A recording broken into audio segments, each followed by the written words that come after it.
내 마음의 교리 7번째 시간입니다. 지난 시간에 이어 인격적 신앙을 계속해서 살펴보겠습니다. 언약이란 매우 인격적인 행위입니다.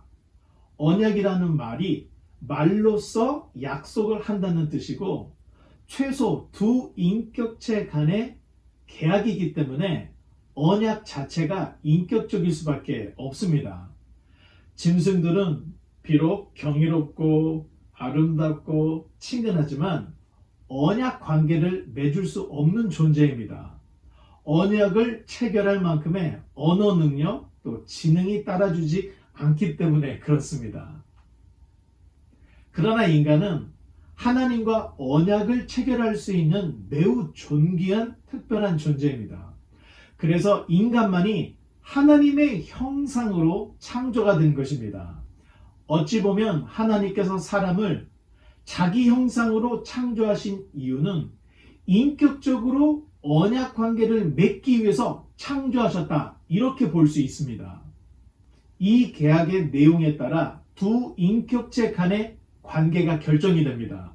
우리는 결혼이라고 하는 언약을 통해 부부관계를 맺고 또 내 자식이 아닌 남의 아이도 입양이라는 언약을 통해 내 자식으로 삼기도 합니다.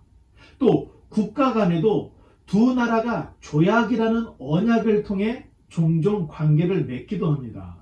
하나님과 우리도 언약을 통해 언약 관계를 맺고 있다는 것을 알아야 합니다.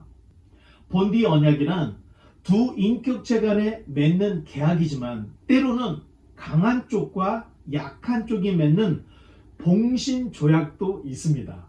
성경에 기록되어 있는 하나님과 그의 백성 간의 언약은 대등한 위치의 언약이 될 수 없습니다. 그도 그럴 것이 하나님은 창조자이시고 사람은 피조물이기 때문에 그렇습니다.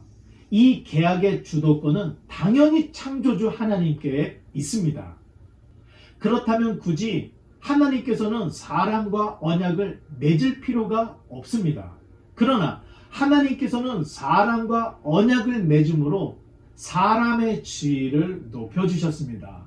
이해를 돕기 위해 신데렐라 이야기로 예를 든다면 왕자가 신데렐라와 결혼을 했기 때문에 신데렐라 이야기가 유명한 것입니다. 만약 신데렐라가 왕자가 아닌 평범한 사람과 결혼했다면 그렇게까지 유명한 이야기가 되지 못했을 것입니다. 마찬가지로 인간의 존귀함은 창조주 하나님의 형상으로 창조되어 그분과 언약 관계이기 때문에 중요한 것입니다. 그러니 하나님 입장에서는 꼭 사람과 계약 관계를 맺지 않으셔도 됩니다. 하지만 하나님께서 사람과 언약 관계를 맺어주셨기 때문에 이 계약 자체가 은혜의 언약인 것입니다. 성경은 기본적으로 약속, 즉 언약의 말씀입니다. 구약과 신약이라는 명칭도 옛 언약, 또 새 언약이란 뜻으로 구약과 신약 이렇게 명칭을 하고 있습니다. 한마디로 성경 자체가 다 언약 이야기라는 것입니다. 성경 속으로 들어가서 하나님과 사람 간의 언약 체결의 내용들을 살펴보면 창세기 1장 2장에 하나님과 아담 간의 언약이 기록되어 있습니다. 일명 행위 언약이라고 부릅니다. 해야 할 것과 하지 말아야 할 율례와 규례를 지켜야 할 언약이기 때문에 행위 언약이라고 부릅니다. 그러나 일단 이 언약은 사람이 선악과를 먹음으로써 언약이 파기되었습니다. 그러므로 하나님과의 단절 그리고 죽음을 피할 수 없게 되었던 것입니다. 창세기 9장에 하나님과 노아 사이에 언약이 기록되어 있습니다. 일명 무지개 언약이라고 합니다. 세속화되어 걷잡을 수 없이 타락한 인류는 홍수 심판을 당하였는데 하나님께서는 노아에게 앞으로 물로써 심판이 없을 것이라는 약속을 해주셨습니다. 그러니 최후의 심판은 불심판만 남아있다, 이렇게 받아들이면 됩니다. 창세기 15장에 하나님과 아브라함 간의 언약이 기록되어 있습니다. 일명 자손과 땅의 언약으로 할례 언약이라고 부릅니다. 중요한 것은 아브라함의 씨로 말미암아 온 인류가 복을 받는다는 의미가 포함되어 있습니다. 이때 짐승의 반을 쪼개어 쪼갠 재물 사이를 두 당사자가 지나가는 고대 의식이 있었는데, 파기하는 쪽은 쪼갠 재물과 같이 될 것이다, 이런 의미의 언약 또는 계약입니다. 그런데 하나님께서만이 이 쪼갠 재물 사이로 지나가셨습니다.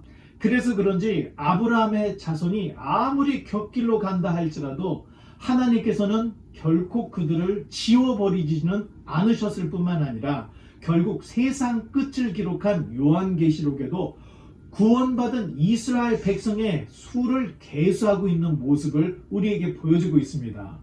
하나님과 아브라함과의 언약이 인류와의 언약과 상관관계를 가지기 때문에 이러한 내용들을 우리는 성경에서 볼 수가 있습니다.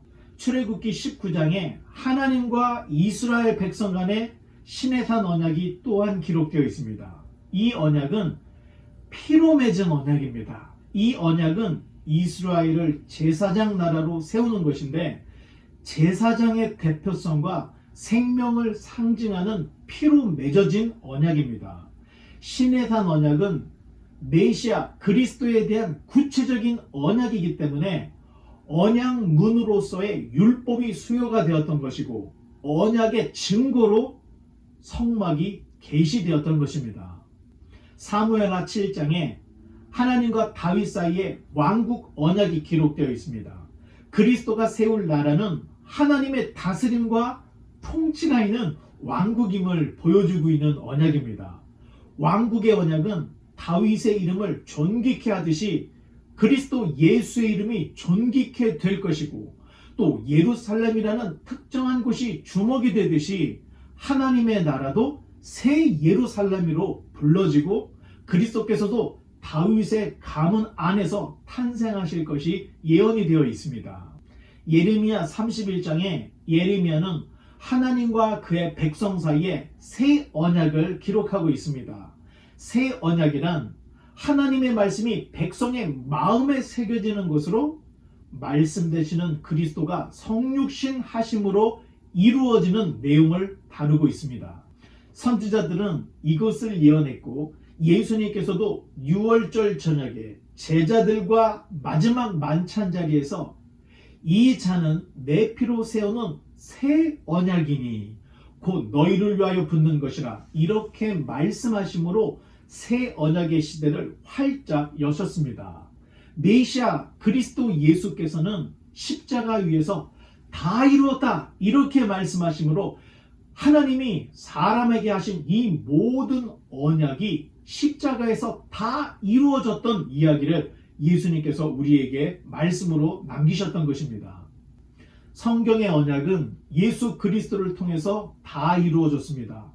그러나 마지막 완성은 남아있다는 것을 알아야 합니다. 그것을 위해 주님께서는 다시 재림하실 것이고, 최후의 심판 후에 언약의 완성이 이루어져서 주님께서 다스리시고 통치하시는 영원으로 나가게 되는 내용이 성경 마지막의 이야기인 것입니다.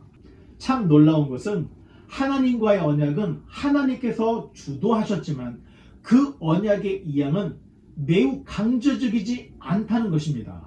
하나님께서는 자신의 전지전능의 능력으로 성도들을 갑자기 거룩하게 바꾸실 수 있는 능력이 있습니다.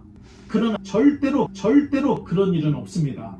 만약 그렇게 하실 거라면 굳이 사람을 자기 형상으로 창조하셔서 인격적인 언약 관계를 맺을 필요가 없기 때문에 그렇습니다. 따라서 신앙이라는 것은 매우 인격적입니다.